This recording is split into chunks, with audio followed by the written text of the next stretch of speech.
The Galactic Council was the most powerful alliance in the galaxy. It was made up of the oldest and most advanced civilizations, each with its own vast territories and mighty fleets. For centuries, they had ruled the stars, deciding the fate of countless planets and species.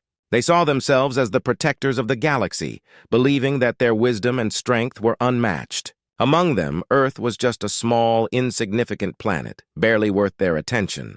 When Earth was first discovered by the Council, they didn't see a threat. Instead, they saw a young species, still struggling with basic space travel. The humans had only recently begun to explore beyond their solar system, and their technology was far behind that of the Council's members. The Galactic Council didn't consider humans dangerous. To them, Earth was just another planet to be controlled, another species to be guided. Or so they thought. The Council's leaders gathered in a grand hall on the central planet of the Alliance. The room was filled with representatives from dozens of alien species, each more impressive than the last.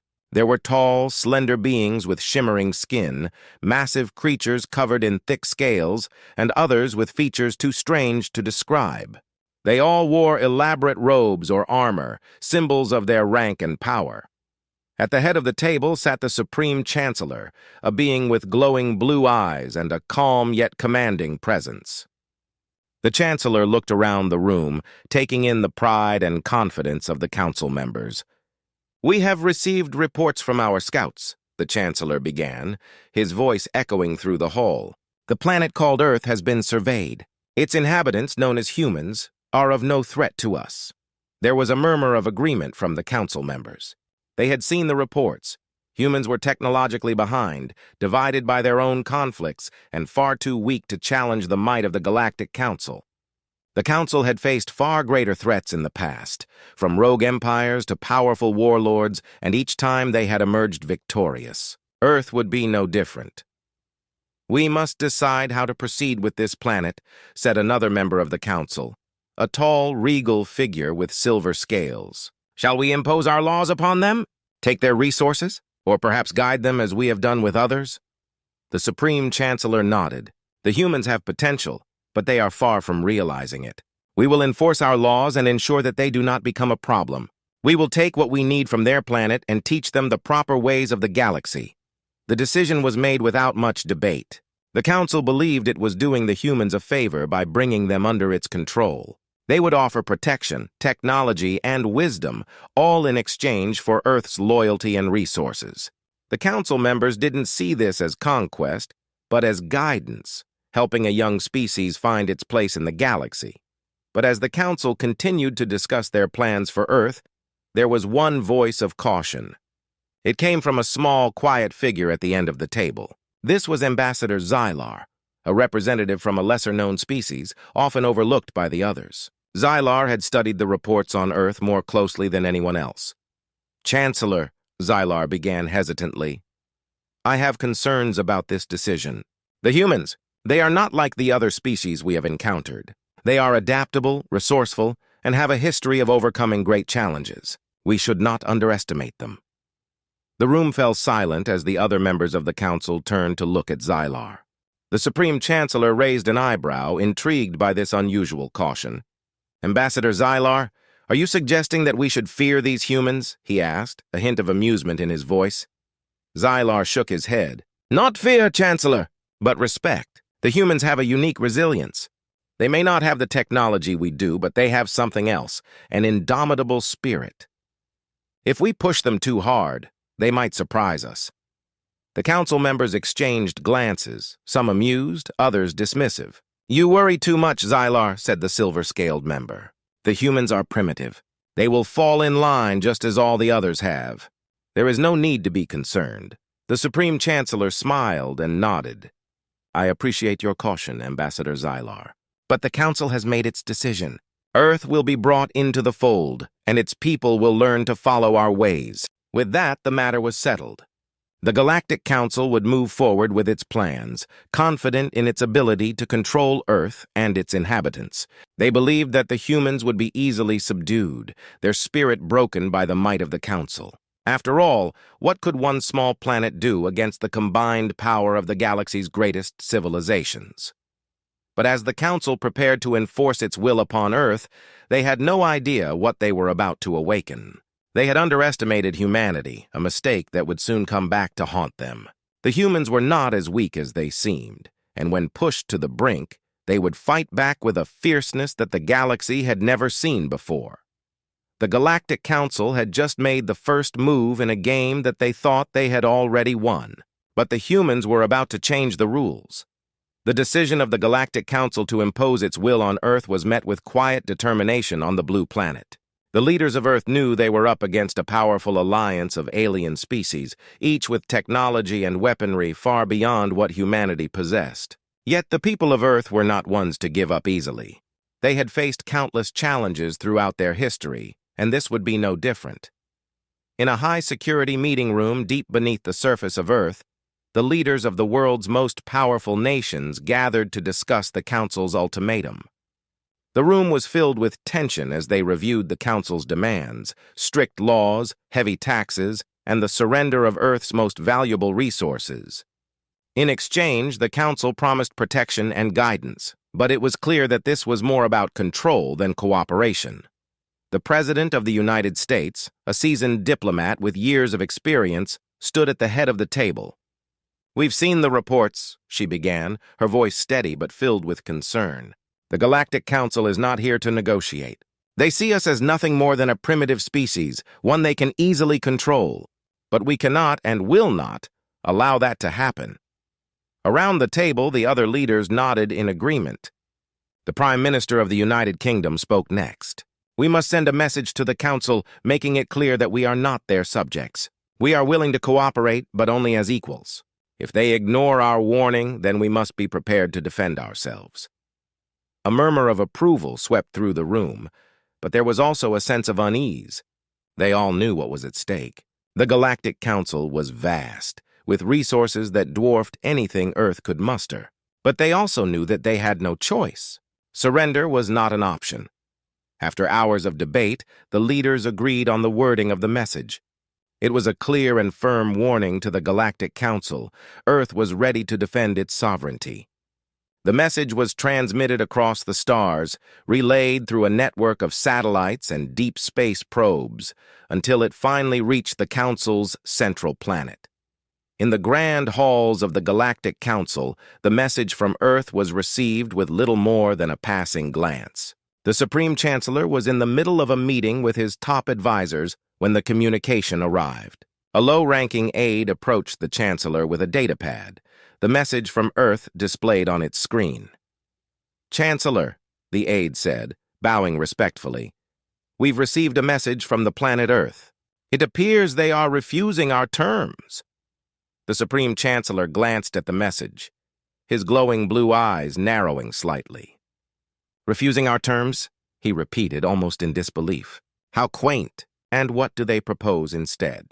The aide read from the datapad. "They state that they are willing to cooperate with the Council, but only as equals. They warn that if we do not respect their sovereignty, they will take actions to defend themselves." The Chancellor let out a short, amused laugh. "Defend themselves? Against us? How amusing." He handed the datapad back to the aide with a dismissive wave. "Prepare our response. Inform them that their defiance will not be tolerated and that they have one final chance to comply. If they continue to resist, we will take whatever measures are necessary to bring them into line." The aide bowed and quickly left the room to relay the Chancellor's orders. The Supreme Chancellor turned back to his advisors, shaking his head in disbelief. "Humans," he muttered. "They truly have no idea what they're dealing with." Meanwhile, back on Earth, the leaders waited anxiously for a response from the Galactic Council. They knew their message was a gamble, but it was a necessary one. They couldn't afford to show weakness, not when their very survival was at stake. Days passed and the tension grew. It was brief, cold, and unmistakably clear. The Galactic Council would not tolerate Earth's defiance. They were given one last chance to comply with the Council's demands, or face the full might of the galaxy's most powerful alliance. The leaders of Earth gathered once more, this time with a heavy sense of foreboding. The President read the message aloud, her voice steady but laced with tension. "We knew this would be their response," she said after a moment of silence. But we must stand firm. We have given them our terms, and they have rejected them. Now we must prepare for what's to come." The room was filled with a grim determination. There was no turning back now. The people of Earth would have to unite like never before, pooling their knowledge, resources, and strength to defend their planet. The preparations began immediately. Factories that once produced civilian goods were converted to manufacture weapons and defense systems. Scientists worked around the clock to develop new technologies, hoping to find a way to level the playing field against the advanced forces of the Galactic Council. Military forces were mobilized, and alliances between nations were strengthened as the world prepared for the battle that seemed inevitable. Despite the fear and uncertainty, there was also a sense of resolve. The people of Earth knew they were up against an overwhelming force, but they also knew that they had something the Council could never understand: the human spirit, a drive to survive, to protect their home, and to fight for their freedom. As the days passed, the planet braced itself for the coming storm. The Galactic Council might have ignored Earth's warning, but they would soon learn a hard lesson. Humanity was not as weak as they believed, and when pushed to the brink, they would fight with everything they had. The battle for Earth's survival was about to begin. The days leading up to the inevitable confrontation between Earth and the Galactic Council were filled with a tense quiet. On the surface, life seemed to continue as usual. People went to work, children attended school, and families gathered for dinner. But beneath the surface, there was a palpable sense of unease. The entire planet was holding its breath, waiting for the storm to break. In the command centers of the world's most powerful nations, military leaders and scientists worked tirelessly, finalizing plans and preparing defenses. Every available resource was being directed toward the looming threat. Factories operated around the clock, producing weapons, ammunition, and supplies. Laboratories buzzed with activity as researchers sought to develop new technologies that could give humanity a fighting chance against the superior forces of the Galactic Council. General Marcus Hale, one of Earth's top military strategists, stood in front of a massive digital map in the war room of the United Nations Defense Command. The map displayed the Earth and its surrounding space, with various markers representing defense installations, fleets, and potential attack routes. His sharp eyes scanned the map, looking for any weaknesses in their preparations. "We've fortified our orbital defenses as much as possible," General Hale said, addressing the room filled with military and government officials. "We've placed missile batteries, laser arrays, and railguns in key positions around the planet. Our space fleets are on high alert, ready to intercept any incoming threats. But we all know that the Galactic Council has capabilities far beyond our own. We need to be ready for anything." The room was silent as the weight of his words sank in. They were facing an enemy that had never been defeated, an enemy that saw Earth as nothing more than an insignificant speck in the vastness of the galaxy. But despite the odds, there was no room for doubt or hesitation. "How long do we have?" asked Dr. Elena Martinez, a leading scientist who had been working on advanced defense systems. General Hale looked at her, his expression grim. "We don't know for sure. The Council's forces could arrive within days, or it could be weeks. We have to be prepared for any scenario." As the meeting continued, the leaders discussed various strategies and contingencies. There was a sense of urgency in every word spoken, but also a determination to protect their home. The people of Earth had been underestimated before, but this time they were ready to show the galaxy what they were capable of. Meanwhile, in cities across the globe, a different kind of preparation was taking place. Civilians were being trained in basic survival skills and emergency procedures. Shelters were being stocked with supplies, and evacuation plans were put in place. There was no widespread panic, but the tension was undeniable. Everyone knew that something big was coming, and they had to be ready. In a small town in the heart of the United States, a group of neighbors gathered in a— "I don't know," replied Mr. Davis, a local mechanic. "But we can't take any chances. We've got to be ready for anything." The group talked about what they could do to protect themselves and their families. They shared information on where to go if an attack happened, how to communicate if the power went out, and how to take care of the elderly and the young.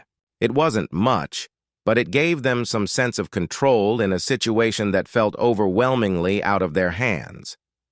At the same time, far above the Earth, the International Space Station had been repurposed as a command post for the newly formed Earth Defense Fleet. Commander Sarah Green, a veteran astronaut, floated in the station's central hub, monitoring communications between the various defense platforms orbiting the planet. "All stations, report in," she said into her headset, her voice calm and steady despite the high stakes. "Orbital Station Alpha, all systems green," came the response. "Defense Platform Delta, ready and standing by. Patrol Fleet Echo, holding position." The reports continued to come in, each one a small reassurance that Earth's defenses were as ready as they could be. But Commander Green knew that no amount of preparation could guarantee victory. They were about to face an enemy with technology and firepower far beyond anything humanity had ever seen. As the days passed, the tension continued to build. The skies remained clear, and the stars shone down on a planet that was both peaceful and on the brink of war. It was the calm before the storm, a moment of quiet before everything would change. People across the world tried to carry on with their lives as normally as possible, but the knowledge of what was coming was never far from their minds. Families spent more time together, friends gathered for meals and conversation, and strangers shared a sense of camaraderie that transcended borders and differences. In the midst of this calm, there was also a growing resolve. The people of Earth knew that they were facing a force that could destroy them, but they also knew that they had something worth fighting for. They had their home, their families, their freedom, and for that they would stand together no matter the odds. The time had come. The Galactic Council's armada, a massive fleet of ships from various star systems, had entered Earth's solar system. They moved with an air of arrogance, confident in their superiority. Their ships were sleek, brimming with advanced technology and equipped with weapons capable of devastating entire planets. They believed this would be a swift and easy victory. But Earth was ready. As the armada approached, Earth's defenses sprang into action. Satellites and space stations that had been quietly orbiting the planet suddenly transformed into weapons platforms. Hidden missile silos opened up, and spaceports launched waves of fighter craft. The once peaceful orbit of Earth became a battleground, bristling with weapons that had been prepared in secret. In the war room of the United Nations Defense Command, General Marcus Hale stood at the helm, directing the counterattack. His voice was calm and steady, giving orders with precision. The room was filled with the hum of activity as military officers and analysts coordinated the global response.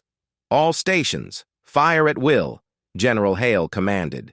In space, Earth's forces unleashed a barrage of missiles, lasers, and energy weapons. The Galactic Council ships, which had expected little resistance, were suddenly under attack from all sides. Explosions erupted in the void as their ships were struck by the unexpected assault. The Council's armada, once confident and unchallenged, found itself scrambling to respond. The first wave of Earth's attack was a stunning success. Several of the Council's ships were disabled or destroyed, caught off guard by the ferocity and precision of the counterstrike. The Council, having underestimated Earth's capabilities, was now on the defensive. In one of the lead ships of the Council's fleet, Admiral Xantor watched in disbelief as his screens lit up with the damage reports. This was not the easy victory he had been promised. Earth was supposed to be a primitive planet, its inhabitants no match for the technological might of the Galactic Council. Yet here they were, striking back with a force that was as surprising as it was effective. "Admiral, our ships are taking heavy damage," a subordinate reported, his voice tinged with panic. Admiral Xantor's eyes narrowed. He had never faced a situation like this before. The humans were fighting with a tenacity and resourcefulness that he hadn't expected. He realized that they had made a critical mistake in underestimating their opponent. "Order the fleet to regroup," Xantor commanded. "We need to adapt to their tactics. Focus on disabling their weapons platforms and space stations." But Earth was not done yet. As the Council's ships attempted to regroup, Earth launched its second wave of attacks. This time, it wasn't just missiles and lasers. Earth's space fleet, composed of newly built and retrofitted ships, entered the fray. These ships, while not as advanced as those of the Council, were crewed by determined men and women who knew they were fighting for their home. In the cockpit of one of Earth's lead fighters, Captain Sarah Connor gripped the controls tightly. Her squadron was tasked with a daring mission: strike at the heart of the enemy fleet, targeting their command ships. "Stay sharp, everyone," she said over the comms. "We only get one shot at this. Let's make it count." The squadron weaved through the chaos of the battle, dodging enemy fire and debris from destroyed ships. Captain Connor's eyes were focused, her mind clear. She knew what was at stake. The Council had to be shown that Earth was not an easy target. As they closed in on the lead ship, Captain Connor's finger hovered over the trigger. "Target locked," she muttered. With a deep breath, she fired. A stream of energy missiles shot out from her fighter, streaking toward the command ship. The missiles hit their mark, exploding against the ship's shields. The shield flickered and then failed under the sustained assault, leaving the ship vulnerable. "Direct hit," one of her squadron members shouted. "Keep up the pressure," Captain Connor urged. "We have them on the ropes." Meanwhile, on Earth, the global population watched the battle unfold through live broadcasts. The tension was palpable, but there was also a growing sense of pride. Their planet, their home, was standing up to the greatest power in the galaxy and fighting back. People across the world cheered as the news reported each victory, each Council ship that was taken down by Earth's forces. Back in the war room, General Hale monitored the progress of the battle. Despite the successes, he knew that the fight was far from over.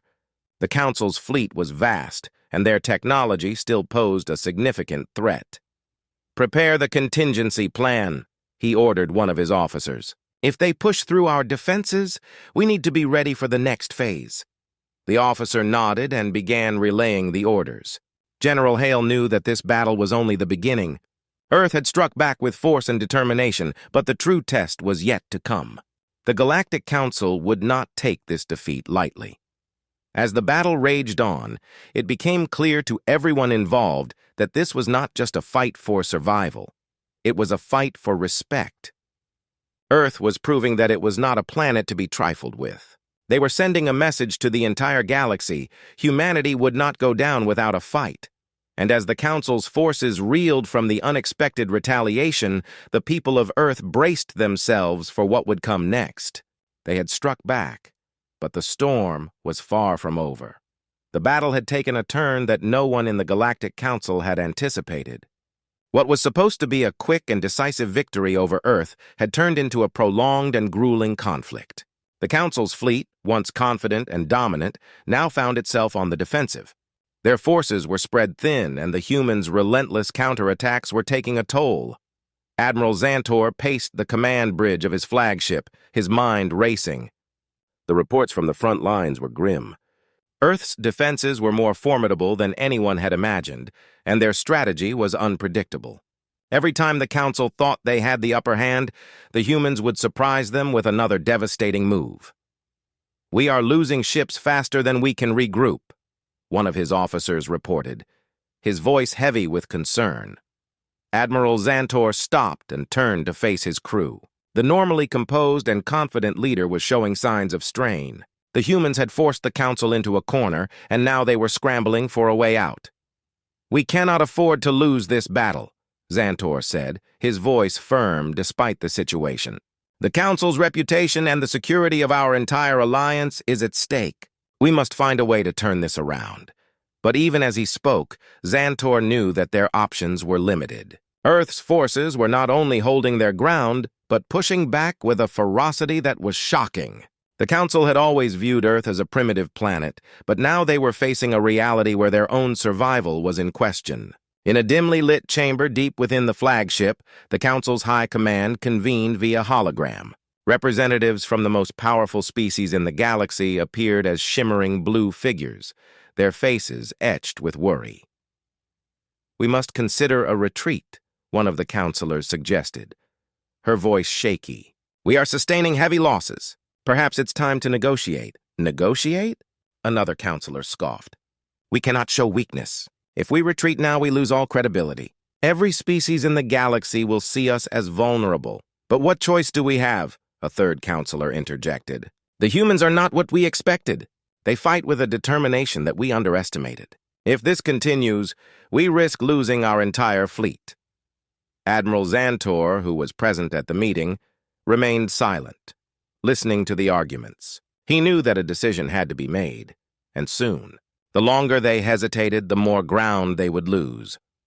The humans are resilient, Xantor finally spoke, his voice cutting through the debate. But they are still just one planet. We have the advantage of numbers and resources. We must exploit their weaknesses. And what do you propose? Asked the lead counselor, her hologram flickering slightly as she turned to Xantor. We must target their leadership, Xantor replied, his tone grim.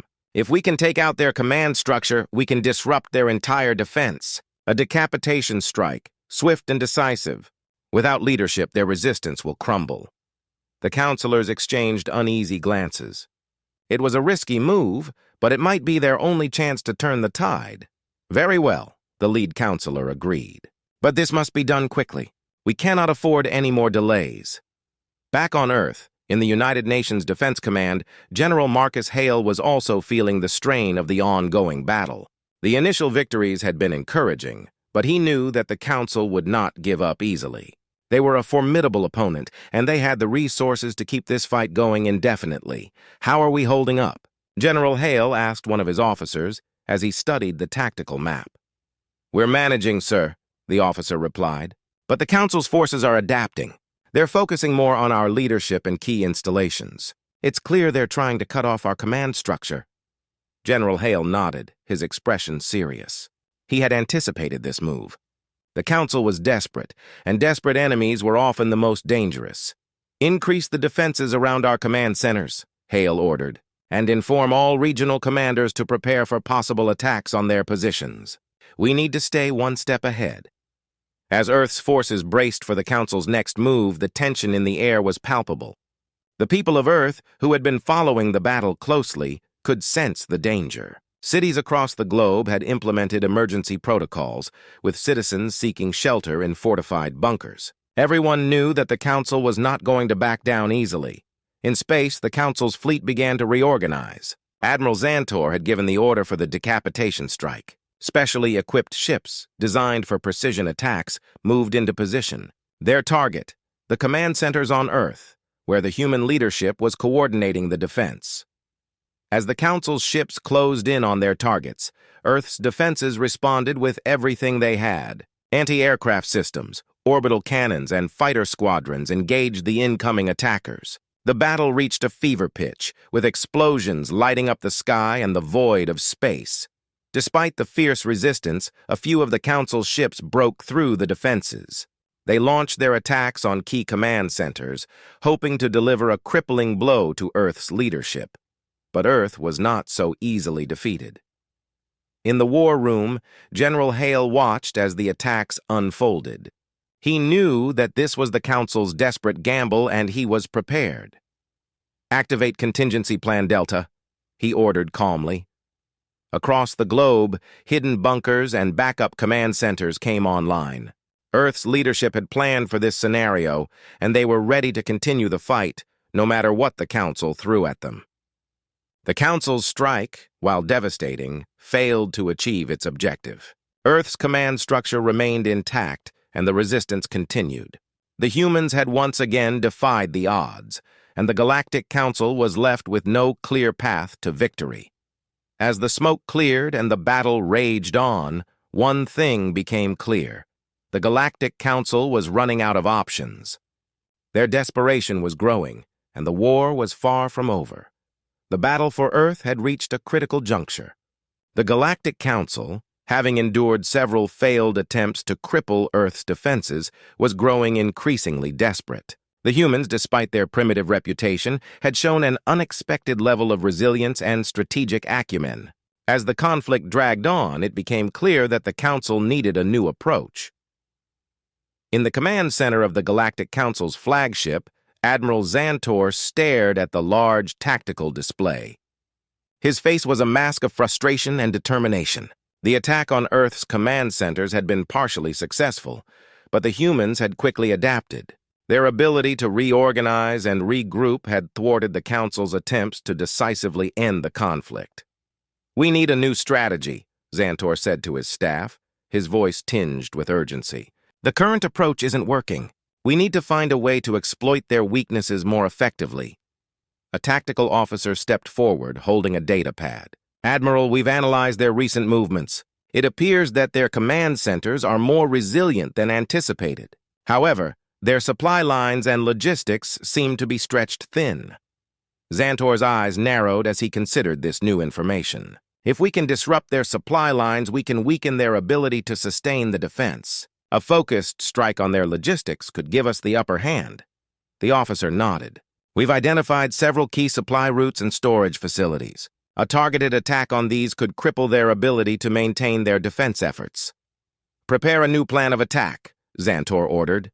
"We'll hit their supply lines and logistics with everything we have. If we can cut off their resources, we might finally be able to break their resistance." Meanwhile, on Earth, the atmosphere was tense but determined.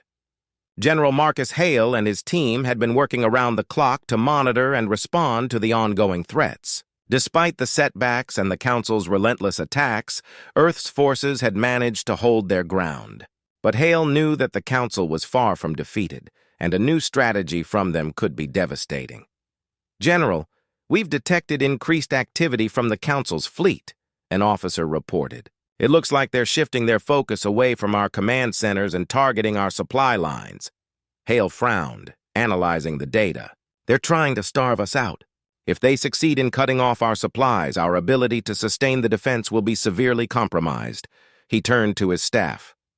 "We need to fortify our supply routes and protect our logistics. Deploy additional defenses around our supply lines and prepare for possible sabotage attempts." Across the globe, Earth's military and civilian forces sprang into action. High-priority supply routes were heavily guarded, and makeshift defenses were set up around key storage facilities. It was a massive effort, requiring coordination between military units, local authorities, and civilian volunteers. In the midst of this frantic activity, a new development emerged. Earth's intelligence services intercepted a transmission from the Council's fleet, revealing the exact timing and targets of their upcoming attack. This intelligence provided a crucial advantage. With this new information, General Hale was able to adjust Earth's defensive strategy. Troops were repositioned to cover the most vulnerable supply routes, and additional resources were allocated to reinforce the most critical areas. As the Galactic Council prepared for their decisive strike, they launched a series of coordinated attacks aimed at disrupting Earth's supply lines. Their ships moved swiftly, targeting storage depots and transport hubs with precision strikes. Explosions and fires erupted as the Council's forces carried out their plan. However, the preparation and fortification by Earth's defenders paid off. The Council's attacks, while initially successful, met with stiff resistance. The additional defenses and the strategic repositioning of Earth's forces managed to contain much of the damage. In one of the key supply depots under attack, Commander Elena Torres coordinated the defense from a makeshift command post. Her team was working tirelessly to repel the Council's assault, directing counterattacks and deploying emergency repair teams. "Hold the line!" Commander Torres shouted over the comms. "We need to protect these supply lines at all costs. We cannot let them break." The turning point came when a daring counteroffensive was launched. A special operations team, led by Captain Sarah Connor, was tasked with striking at the heart of the Council's logistics operation. Their mission was to hit a critical supply hub and cause maximum disruption. In a daring and risky maneuver, Captain Connor and her team infiltrated the Council's base, navigating through heavily guarded areas to reach their objective. They planted explosives and set charges to destroy key infrastructure. As they made their escape, the explosives detonated, sending shockwaves through the Council's logistics operations. The disruption was significant, causing confusion and delays in their supply chains. Back at Earth's command center, General Hale received the news of the successful counteroffensive with a sense of relief. The Council's supply lines had been severely disrupted, and their ability to sustain the fight was now in question. The tide of the battle was beginning to turn. The Council, facing logistical challenges and mounting resistance, was forced to reconsider their strategy. Earth's ability to withstand the onslaught and adapt to the changing circumstances had made a decisive impact. As the battle continued, both sides were left to ponder the next steps. The Galactic Council's desperation was growing, and Earth's forces were bracing for the next phase of the conflict. The struggle for survival had reached a critical point, and the outcome remained uncertain. The Galactic Council was in turmoil. The conflict with Earth had dragged on for months, and the unexpected resilience of humanity had left the Council's leaders reeling. The battle had reached a critical point, and despite their best efforts, the Council was struggling to maintain control. In the command center of the Council's flagship, Admiral Xantor stood at the helm, his face etched with frustration. The latest intelligence reports confirmed what he had feared. Earth's defenses were holding strong, and their counterattacks had dealt a significant blow to the Council's supply lines. "We are facing a dire situation," Xantor said, his voice heavy with defeat. "Our resources are dwindling, and our forces are stretched thin. We cannot sustain this conflict much longer." The high-ranking councilors, appearing as holographic figures, looked on with concern. Their once confident demeanor had been replaced with anxiety. The idea that Earth, a planet they had dismissed as primitive, could force them into a corner was unthinkable. "What are our options?" one of the counselors asked, her voice trembling. Xantor took a deep breath, trying to formulate a plan. "We must consider the possibility of surrender. Continuing this fight will only lead to more losses. If we do not act now, we risk total defeat." The counselors exchanged uneasy glances. Surrender was a concept that went against their pride, but the reality of their situation was undeniable. The thought of Earth emerging victorious over the Council was a bitter pill to swallow. "Prepare to make contact with Earth's leadership," one of the counselors finally said. "We must discuss terms of surrender." Meanwhile, on Earth, General Marcus Hale and his team were monitoring the situation with cautious optimism. The Council's recent attempts to disrupt Earth's supply lines had failed, and their forces were now on the defensive. The tide of the battle had clearly turned in favor of humanity. "General, we've received a transmission from the Galactic Council," an officer reported. "They're requesting to discuss terms of surrender." Hale raised an eyebrow. The Council's sudden change in attitude was unexpected, but it was a welcome development. "Arrange a meeting," he said. "We need to hear what they have to say." The meeting was set up through a secure channel. On one side of the screen, General Hale and his advisors sat in the command center. On the other side, the Council's representatives, including Admiral Xantor, appeared as holographic figures.